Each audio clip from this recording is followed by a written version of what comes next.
Hello friends, आज हम objective question series का पार्ट 9 पढ़ेंगे।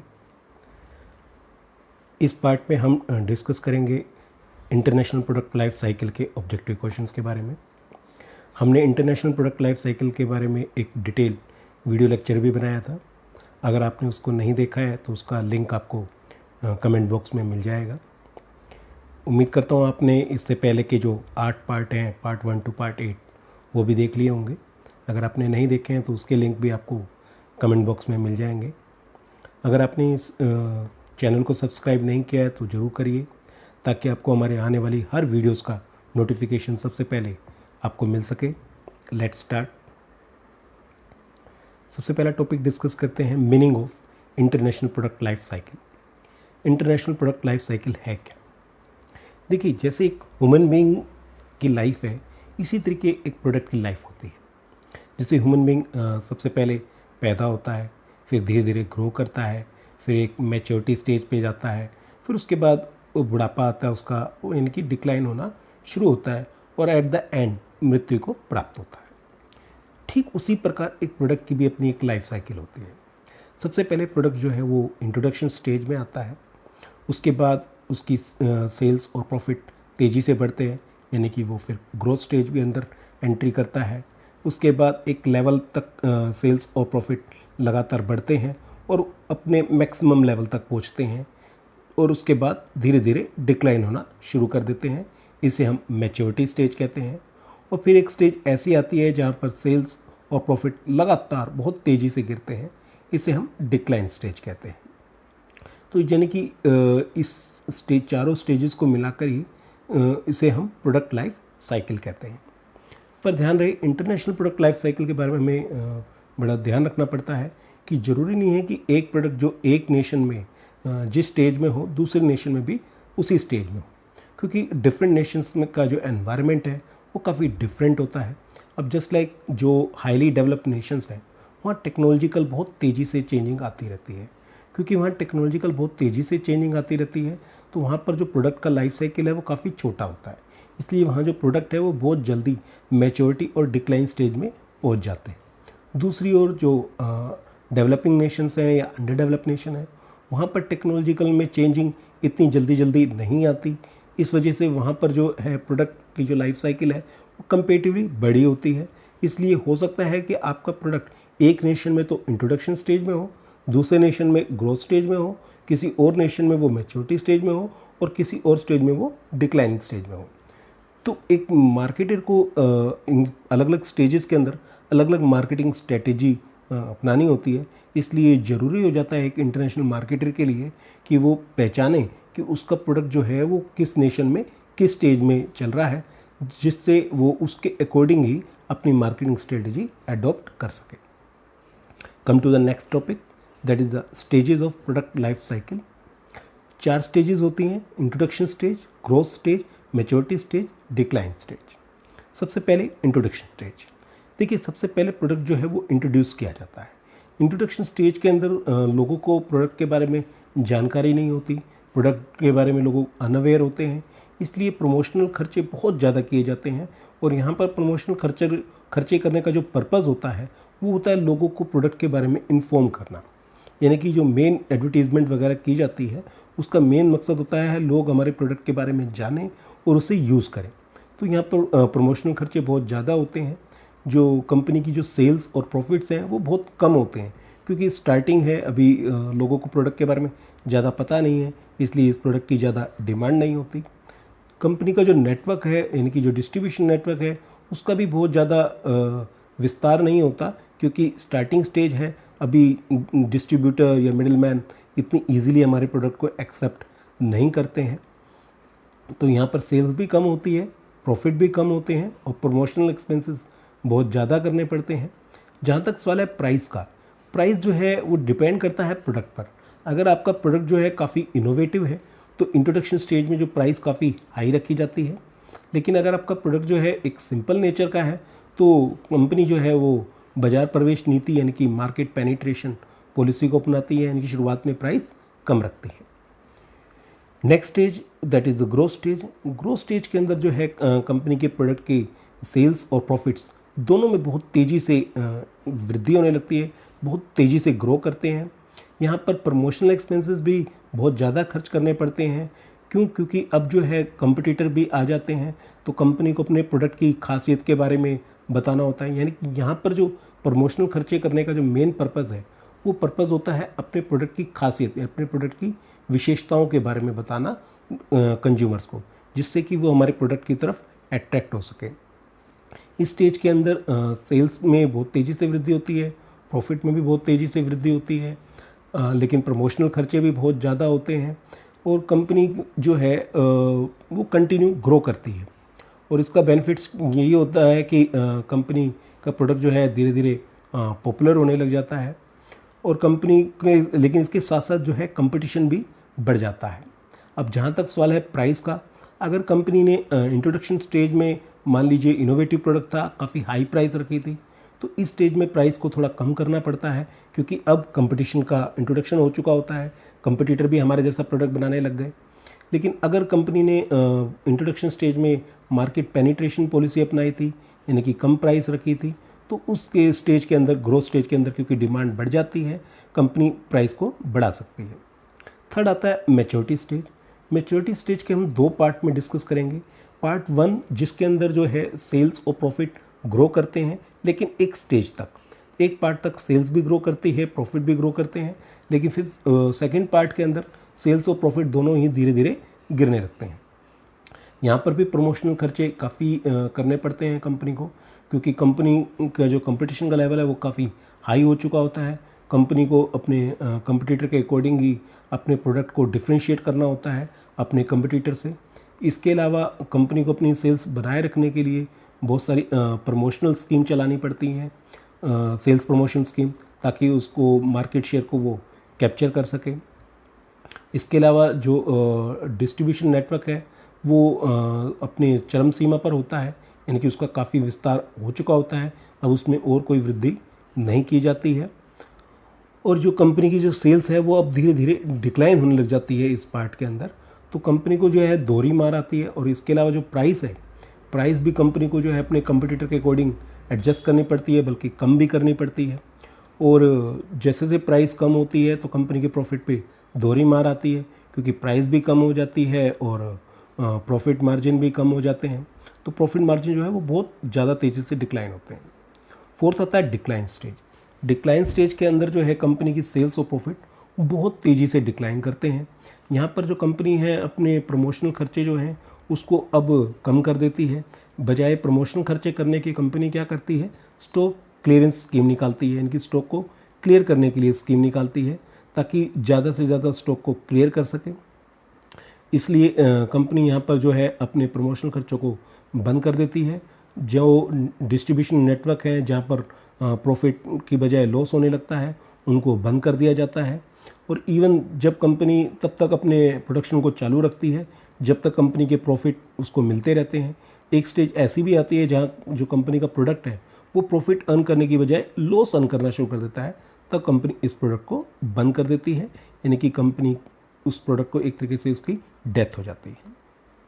कम to the next topic, that is the product life cycle theory in international marketing. देखिए, product life cycle theory in international marketing Raymond Vernon ने दी थी 1966 के अंदर। उन्होंने इस थ्योरी को इस तरीके से डेवलप किया। उन्होंने बताया कि होता क्या है कि जो जितना भी इंटरनेशनल मार्केटिंग में जो बिजनेस चल रहा है उसका जो मेन बेस है वो है टेक्नोलॉजिकल चेंज। जो मेन इसका आधार है वो टेक्नोलॉजी है। होता क्या है, जो हाईली डेवलप्ड नेशंस हैं वहाँ पर टेक्नोलॉजी में बहुत तेज़ी से जल्दी जल्दी इनोवेशंस होते हैं। तो स्टार्टिंग में क्या होता है, जो हाईली डेवलप्ड नेशंस हैं वहाँ पर नए नए इनोवेशंस होते हैं, न्यू टेक्नोलॉजिकल प्रोडक्ट्स आते हैं, और जो न्यू टेक्नोलॉजिकल प्रोडक्ट्स आते हैं उन न्यू टेक्नोलॉजिकल प्रोडक्ट्स को बेचा जाता है। तो वो जो वहाँ की जो हाईली डेवलप्ड नेशन की जो बिजनेस यूनिट्स हैं उन न्यू टेक्नोलॉजी प्रोडक्ट्स को बेचती हैं। स्टार्टिंग में वो उस प्रोडक्ट को केवल अपनी नेशन में बेचती हैं, फिर उसकी ग्रोथ को देखती हैं कि उसमें कितना ग्रो आया, वो प्रोडक्ट कितना सक्सेसफुल हुआ। उसके बाद वो क्या करती हैं, जो अदर डेवलप नेशंस हैं उनको भी वो अपना प्रोडक्ट जो है एक्सपोर्ट करना शुरू कर देती हैं। फिर उसके बाद जो है प्रोडक्ट जो है वो उनके नेशन में भी आता है और अदर डेवलप नेशन में भी बिकने शुरू हो जाता है। उसको देखकर फिर जो अदर डेवलप नेशंस हैं वो भी उस प्रोडक्ट को बनाना शुरू कर देते हैं, जिससे कि क्या है कि हाईली डेवलप्ड नेशन और अदर डेवलप्ड नेशन दोनों ही उस प्रोडक्ट को बनाना शुरू कर देते हैं। अब वो जो इनोवेटिव प्रोडक्ट है वो एक स्टैंडर्डाइज प्रोडक्ट बन जाता है, और ये बेचते किसको हैं, स्पेशली डेवलप्ड नेशंस को या अंडर डेवलपिंग नेशंस को। अभी तक इस स्टेज में जो अंडर डेवलपिंग नेशंस है वो केवल इम्पोर्टर होता है इस न्यू प्रोडक्ट का, लेकिन आने वाले टाइम में क्या होता है, जो अंडर डेवलपिंग नेशंस है वो भी उस प्रोडक्ट को बनाना शुरू कर देता है। उसके कई रीजंस हैं। एक तो टेक्नोलॉजिकल कॉपी होने लग जाती है, जो अंडर डेवलपिंग नेशंस हैं वो उस टेक्नोलॉजी की कॉपी करके उस जैसा प्रोडक्ट बनाना शुरू कर देते हैं। इसके अलावा ये भी रीज़न है कि अंडर डेवलपिंग नेशंस में जो लेबर कॉस्ट है या रॉ मटेरियल कॉस्ट है वो काफ़ी कम आती है, वहाँ पर प्रोडक्शन करना काफ़ी सस्ता होता है, जिस वजह से जो डेवलप नेशंस हैं वो अपने इस प्रोडक्शन को ट्रांसफ़र कर देते हैं अंडर डेवलपिंग नेशंस के अंदर। यानी कि शुरुआत में जो टेक्नोलॉजी का फ़ायदा है वो पहले हाईली डेवलप नेशन को मिला, उसके बाद डेवलप नेशन को मिला, और फिर फाइनली अंडर डेवलप नेशंस को या डेवलपिंग नेशंस को मिला। इसी को ही प्रोडक्ट लाइफ साइकिल थ्योरी कहते हैं। Come to the next topic. यहाँ हम डिस्कस करते हैं exception to the product life cycle theory. जो हमने पीछे भी लास्ट टॉपिक में डिस्कस किया प्रोडक्ट लाइफ साइकिल थ्योरी, क्या उसके कुछ एक्सेप्शंस भी हैं? Yes. Number 1, product which have rapid innovations.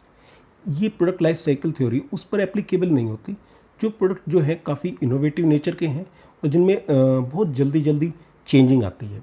खासकर टेक्नोलॉजिकल प्रोडक्ट्स, गैजेट्स हो गए, जैसे आपके mobile phones, fax, printer, laptop, mobile phone, computers, इसके अलावा टैबलेट्स, इनमें बहुत जल्दी जल्दी टेक्नोलॉजी में बहुत तेज़ी से चेंज आता है। क्योंकि इनकी टेक्नोलॉजी में बहुत तेज़ी से चेंज आता है, जब तक कि जो डेवलपिंग नेशंस हैं वो उसको कॉपी करने लगे, उस जैसा सब्स्टिट्यूट बनाने लगे, तब तक जो है जो डेवलप नेशंस का एक नया इनोवेटिव पार्ट इंट्रोड्यूस कर देते हैं, जिसकी वजह से वो यूज़लेस हो जाता है।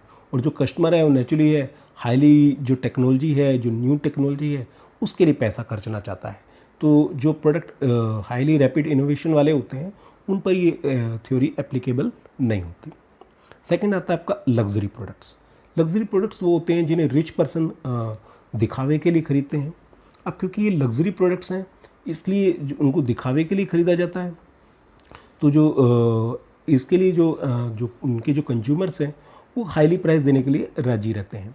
अब अगर लग्जरी प्रोडक्ट्स को अंडर डेवलप्ड नेशन में बनाया जाएगा तो उसकी जो ब्रांड इमेज है उसको डिक्लाइन आएगा, उसके ऊपर मतलब कस्टमर का जो ट्रस्ट है वो थोड़ा डाउन होगा।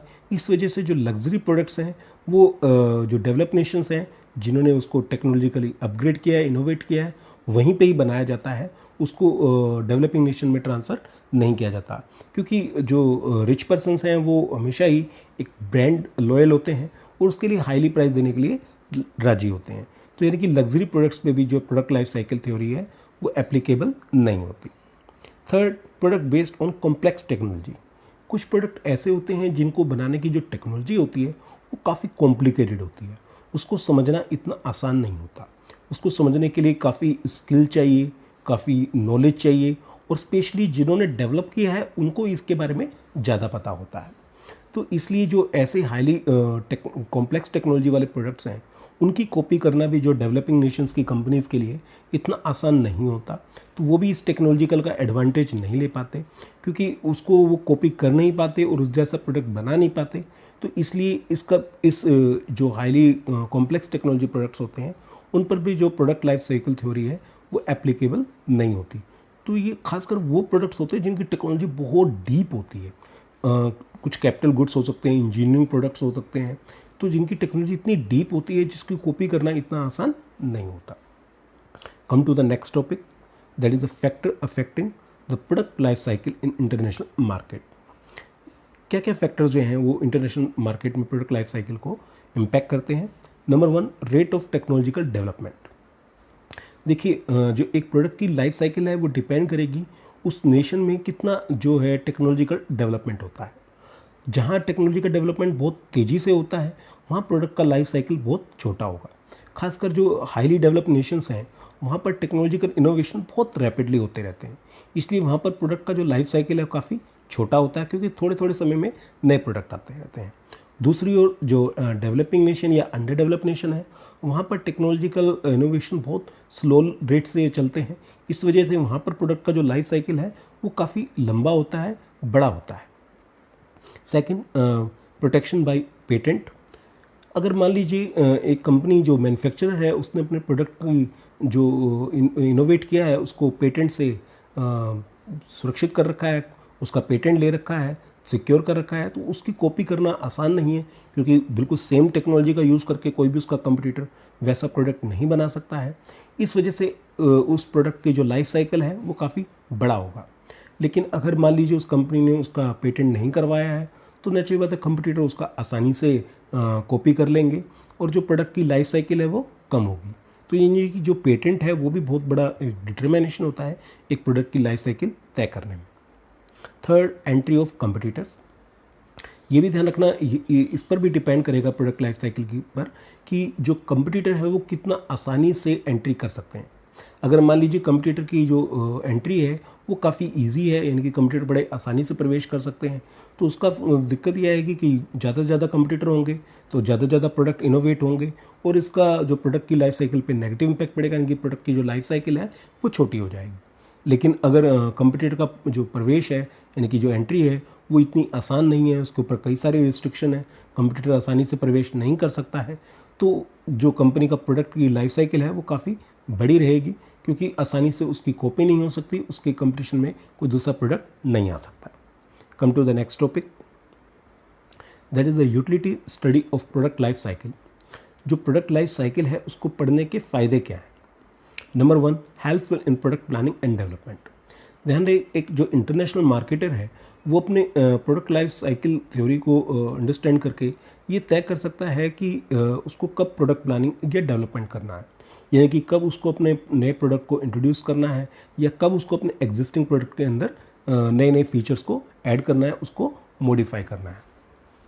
अगर मान लीजिए कंपनी को लगता है कि उसका जो प्रोडक्ट है वो अभी ग्रोथ स्टेज में है या मैच्योरिटी स्टेज में है, तो ग्रोथ स्टेज और मैच्योरिटी स्टेज में जो मार्केटर है वो अपने एग्जिस्टिंग प्रोडक्ट में नई फीचर्स को जोड़ता है, नए नए फीचर्स को ऐड करने की कोशिश करता है, मैच्योरिटी स्टेज में उस प्रोडक्ट को मॉडिफाई करने की कोशिश करता है, ताकि वो ज़्यादा से ज़्यादा कोशिश करता है कि वो डिक्लाइन स्टेज में ना पहुँचे।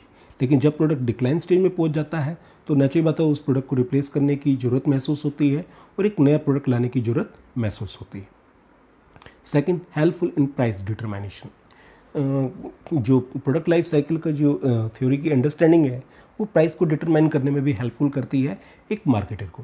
अगर मान लीजिए इंट्रोडक्शन स्टेज में है तो मार्केटर ये तय कर सकता है कि उसका प्रोडक्ट इनोवेटिव है या सिंपल है। अगर मान लीजिए प्रोडक्ट इनोवेटिव है तो वो प्राइस स्कीमिंग पॉलिसी अपना सकता है, यानी कि काफ़ी हाईली प्राइस चार्ज कर सकता है, क्योंकि अभी उसके कंपटीशन में कोई भी नहीं है, वो आसानी से प्राइस चार्ज कर सकता है। लेकिन उसका प्रोडक्ट जो है एक सिंपल है, नॉर्मल केस का है, तो नेचुरल बात है स्टार्टिंग इंट्रोडक्शन स्टेज में वो मार्केट पेनिट्रेशन पॉलिसी यानी कि बाजार प्रवेश नीति को अपनाएगा और ऐसे केस में वो प्राइस को कम रखेगा। सेकंड, ग्रोथ स्टेज में जब वो एंट्री करता है तो वो देखता है, अगर मान लीजिए उसने पहले इनोवेटिव प्रोडक्ट था, हाईली प्राइस चार्ज किए थे, तो अब क्या होगा कि दूसरे भी उस जैसा प्रोडक्ट बनाने लगेंगे और इसका इम्पैक्ट ये आएगा कि अब उसे प्राइस कम करनी पड़ेगी। लेकिन अगर उसने पहले प्राइस मार्केट पेनिट्रेशन प्राइस अपनाया था, यानी कि बाजार प्रवेश नीति के अनुसार कम प्राइस रखी थी, तो अब ग्रोथ स्टेज के अंदर क्या होता है, प्रोडक्ट की डिमांड बढ़ने लगती है और कंपनी जो है आसानी से थोड़ी सी प्राइस चार्ज कर सकती है, यानी कि उसको बढ़ा सकती है। थर्ड स्टेज, जब मैच्योरिटी स्टेज आती है तो यहाँ पर कंपटीशन अपने हाईली स्टेज पर होता है, चरम सीमा पर होता है, इसलिए कंपनी को अपने जो प्रोडक्ट की प्राइस है वो अपने कंपटीटर के प्राइस के अकॉर्डिंग ही एडजस्ट करनी होती है। नंबर 4, जब डिक्लाइन स्टेज आती है तो नेचुरल बात है प्राइसेस में बहुत तेज़ी से कमी आने लगती है और प्राइसेस बहुत तेज़ी से डिक्लाइन होती है। Third, helpful in designing the promotional strategy. अलग अलग स्टेज में जो है कंपनी अलग अलग प्रमोशनल स्ट्रेटेजी अपनाती है।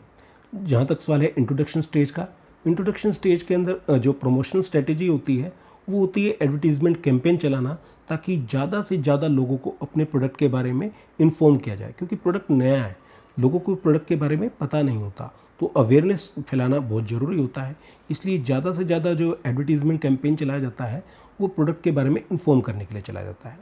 जहाँ तक सवाल है नेक्स्ट स्टेज, ग्रोथ स्टेज के अंदर, ग्रोथ स्टेज के अंदर प्रोडक्ट के बारे में लोगों को इन्फॉर्मेशन तो मिल जाती है, लेकिन उनको अपनी ओर अट्रैक्ट करने के लिए प्रोडक्ट की खासियतें बताई जाती हैं, प्रोडक्ट की विशेषताओं के बारे में ज़्यादा से ज़्यादा बताया जाता है, ताकि जो ग्राहक है वो अपने एग्जिस्टिंग प्रोडक्ट को छोड़कर हमारी तरफ अट्रैक्ट हो सके।